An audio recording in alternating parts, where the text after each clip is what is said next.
Peri engineering, arts and science, pharmacy, nursing மற்றும் physiotherapy கல்லூரிகள் சென்னை. இந்தியாவில் சிறந்த உள்கட்டமைப்பு கொண்ட கல்லூரிகளில் ஒன்று. 100% வேலை வாய்ப்பினை உறுதி செய்யும் சாதனை. ஆயிரக்கணக்கான பிற கல்லூரி மாணவர்களுக்கும் வேலை தந்த பெருமை. பெரி, எங்கள் கண்களில் உங்கள் கனவுகள். ஆயுர்வேதம் ஒரு பொக்கிஷம், நம் ஆயுள் நீட்டக்கும் அற்புதம். டாக்டர் ஸ்ரீவர்மாஸ். வணக்கம் சார். இப்போ கரண்ட்டாக ஓடிட்டு இருக்கிறது என்னன்னு பார்த்தா, திரு கமலஹாசன் அவர்கள் தக் லைஃபோட ப்ரமோஷன் டைமில் வந்து ஒரு வார்த்தையை விட்டுருக்காரு. அதாவது கன்னடம் வந்து தமிழ்ல இருந்து பிரிந்த ஒரு மொழி அப்படின்னு. தென்னிந்திய மொழிகள் எல்லாமே தமிழ் அண்டு சமஸ்கிருதம் இரண்டும் கலந்தது. தமிழ்லேயுமே நிறைய சமஸ்கிருத சொற்கள் உண்டு, நிறைய உண்டு. ஆனால் தமிழ் வந்து தனித்து இயங்குறதுங்கிறத வடமொழிக்காரர்கள் கூட ஏற்றுக்கொள்வாங்க, மொழியியல் வல்லுநர்கள் கூட ஏற்றுக்கொள்வாங்க. அதில் ஒன்றும் குழப்பம் இல்லை. தமிழ் தனித்து இயங்கும் தன்மை அது, அதில் வந்து ஒன்றும் குழப்பம் இல்லை. ஆனால் இதுலேயுமே நிறைய வடமொழி சொற்கள் இருக்குது, அது ஒரு பக்கம் இருக்கட்டும். ஆனால் தமிழில் இருந்து மட்டுமே பிறக்கல, தமிழுக்கும் சமஸ்கிருதத்துக்கும் இடையில் வந்து அது ரெண்டும் சேர்ந்து உருவானதான் தெலுங்கு, மலையாளம், கன்னடம், துளு, இது மாதிரியான எல்லா தென்னிந்திய மொழிகளுமே. எந்த குழப்பமும் இல்லை. நீங்கள் வடக்க போக தான் தமிழின் தாக்கம் இல்லாமல் சான்ஸ்கிரிட் தாக்கம் இருக்கும்.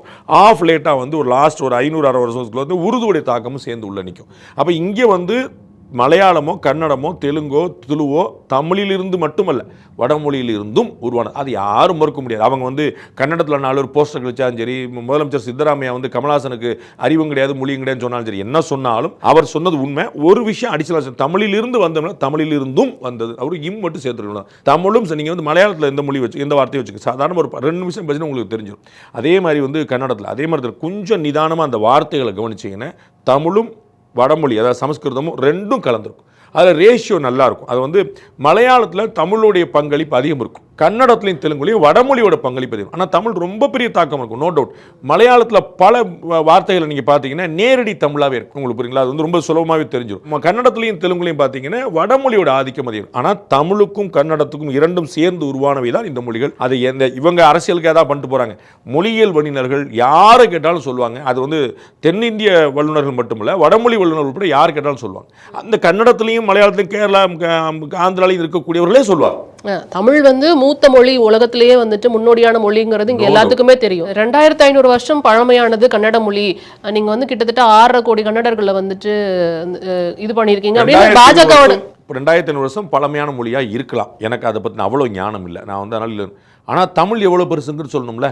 அப்போ வந்து 2500 முடியலையே. எனக்கு 3000 வருஷத்தில் இலக்கணமே இருக்குது. என் தொல்காப்பியம் வந்து இலக்கணமே 3000 வருஷம் முன்னாடி.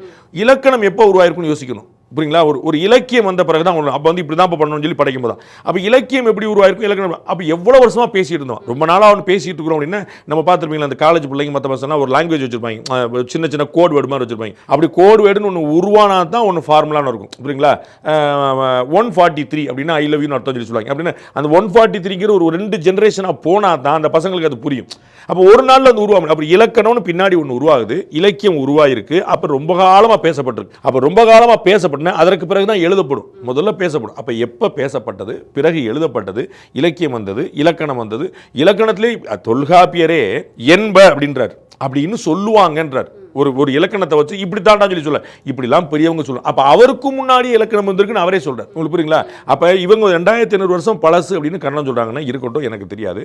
3000 வருஷம் என்கிட்ட இலக்கணமே இருக்கு. யார் பெரியவர்ங்கிறதுல வந்து தமிழுக்கும் சமஸ்கிருதத்துக்கும் உலகத்தில் இன்னொரு மொழி போட்டியிட முடியாது. உலகத்தில் இன்னொரு கிரீக்கோ லத்தீனோ வந்து அவங்க பக்கத்தில் வந்து நிற்கலாம். ஆனால் வந்து தமிழுக்கும் சமஸ்கிருதத்துக்கும் இணையாக ஏஜில் ஒன்று இருக்குதானே உலகத்தில் இன்னொரு மொழி போட முடியாது. மற்ற மொழியை பற்றி நம்ம சொல்ல வேண்டியது இல்லை. இது வந்து எல்லாராலும் ஏற்றுக்கொள்ளப்பட்ட ஒரு விஷயமா தான் இருந்திருக்கு. இந்தியாவை பொறுத்த வரைக்கும் இங்கே தமிழ் தான் வந்துட்டு மூத்த மொழி அப்படிங்கிறது எல்லாராலையும் பரவலாக ஏற்றுக்கொள்ளக்கூடிய ஒரு விஷயமா இருந்திருக்கு. நிறைய பேருக்கு தெரிஞ்சிருக்கு, வாய்ப்பு இருக்கும். ஆனால் இங்கே அரசியல் தலைவர்கள் இது அரசியல் படுத்துறாங்களோ அப்படிங்கிற ஒரு சினிமாக்காரர்கள் சொல்லும் போது, அதுவும் கமலஹாசன் போன்ற ஒரு ஸ்டார் வந்து ஒரு ஹைலைட் ஆன இடத்துல சொல்லும் போது, அது அங்கேயே போய் சொல்லும் போது அது வந்து ஒரு முக்கியத்துவம் கிடைச்சிருது. மொழி வந்து எப்பயுமே ஒரு சென்சிட்டிவான சப்ஜெக்ட். அது வந்து ரொம்ப இன்ட்ரெஸ்டிங்காக டக்குன்னு உடனே பற்றிக்கணும். அது வந்து சாப்பாட்டுக்கு இருக்கா இல்லையான்னு கூட யாரும் கேள்வி விடாங்க. என்னை வந்து இழிவுபடுத்தியா அப்படின்னு, என் தாய் தடுத்தாலும் விடேன் அப்படின்னு சண்டைக்கு வந்துடுவாங்க. அது நார்மலாக இருக்குது. அதனால சென்சிட்டிவ் ஆயிடுச்சு, அவ்வளோதான். அது வந்து திரு கமலஹாசன் அவர்கள் சொன்னதில் எந்த தப்பும் கிடையாது. வடமொழியும் சேர்ந்தது அப்படிங்கிறது தான். அவர் ஒரு அரசியல் தலைவர் அப்படிங்கிறனாலையும் ஒரு சினிமா ஸ்டாருங்கனாலையும் பேசினா நல்லா இருக்கும். அவர் அரவணைப்போடு தான் அவர் வந்து பேசியிருக்கிறாருங்கிறத பார்க்க முடியுது. அவரும் எங்களுடைய குடும்பம், ஏனென்றால் வந்து தமிழ்ல இருந்து பிரிஞ்சது தான் கன்னடம்னு ஒரு அரவணைப்பு எல்லாம் வந்து அவங்க எடுத்துக்க மாட்டாங்க. நீங்க அரவணைப்புன்னு சொல்ல மாதிரி வந்து இப்போ நான் ஒரு பேச்சு சும்மா சொல்றேன், நீங்க எங்க நான் உரிமை எடுத்துறேன், ஒண்ணுமே தெரியாம வந்த இப்போ நான் என் கூட பேட்டி பேட்டி எடுத்து அப்படின்னு நான் சொன்னேன். அதை காம்ப்ளிமெண்டா சொல்றதா நினைச்சிட மாட்டாங்க யாரும், அதை கம்ப்ளைண்டா சொல்றாங்கன்னு தான் நினைப்பாங்க. புரியுங்களா? நான் வந்து நல்லாத்தனமா சொன்னேன், இப்போ நல்லா பண்றீங்கன்னு தானே சொன்னேன், நான் பின்னாடி சொல்லிக்கலாம். புரியுங்களா? அப்போ வந்து அவர்கள் எடுத்துக்கொள்ளக்கூடிய சென்ஸை நீங்க வந்து அப்படி கொடுக்க முடியாது. அவங்க எப்பயுமே சொல்லுவாங்க, it is not about what you talk, it is about what they understand. நீங்கள் சொல்லுது ஒன்றா இருக்கும், அவங்க ஒன்று புரிஞ்சுப்பாங்க. அது எப்பயுமே நடக்கூடாது. ஸோ வந்து அந்த சொன்ன சென்ஸ் வந்து ஒன்று தானே, தமிழ்லேருந்து வந்தது அப்படிங்கிறது தானே. அது வந்து ரொம்ப பாராட்டி சொன்னால் நம்மளாம் ஒரே குடும்பங்க அப்படின்னு சொன்னாலும் ஏன்ட்டு நீ வந்தனா அப்போ நீ பெரிய ஆளா அப்படிங்கிற ஒரு கேள்வி அவங்க வந்துருது. அதுதான் அங்கே நிப்பாட்டுறாங்க. பெரிய ஆளு தாங்கிறது எந்த மாற்று கருத்தும். இது வந்து இந்த பிரச்சனை வந்து பூதாகரமாக ஆகிறதுக்கான வாய்ப்புகளும் இருக்கு, படத்தோட ரிலீஸ் இருக்கு. இது வந்து என்ன மாதிரி ஒரு விளைவுகளை ஏற்படுத்தும்? கமல் அவர்கள் ரிலீஸுக்கு மட்டும் கொஞ்சம் காம்ப்ரமைஸ் பண்ண வேண்டியிருக்கும். அங்கே 4 முக்கியமான தலைவர்கள்ட்ட பேசினா சரியா பேர், வேறு ஒன்றுமே கிடையாது. வந்து இதெல்லாம் எப்படி நடக்கும்? இது மாதிரி சத்யராஜ் நடந்துச்சு, இது மாதிரி ரஜினிகாந்த் நடந்துச்சு. எப்பயுமே சினிமா ஸ்டார்ஸ்க்கு எப்பயுமே நடக்கும். உங்களுக்கு தகவலுக்காக சொல்கிறேன், சண்டியர்னு ஒரு படம் வந்துச்சு, அதுதான் விரும்மாண்டியா மாறிச்சு. சரிங்களா? அந்த சண்டியருங்கிற பேர் வைக்கக்கூடாதுன்னு தமிழ்நாடு முழுக்க பயங்கர கொந்தளிப்பு நடந்துச்சு. பிறகு வேற ஒரு நடிகர் நடிச்சு சண்டியர்னே ஒரு படம் வந்துருச்சு, ரிலீஸ் ஆயிடுச்சு, ஓடலை, பெட்டிக்கு போயிடுச்சு. அப்போ சண்டியருங்கிறது பிரச்சனை, பேர் பிரச்சனையா? சண்டியருங்கிறது கமல்ஹாசன் சொன்னது பிரச்சனை.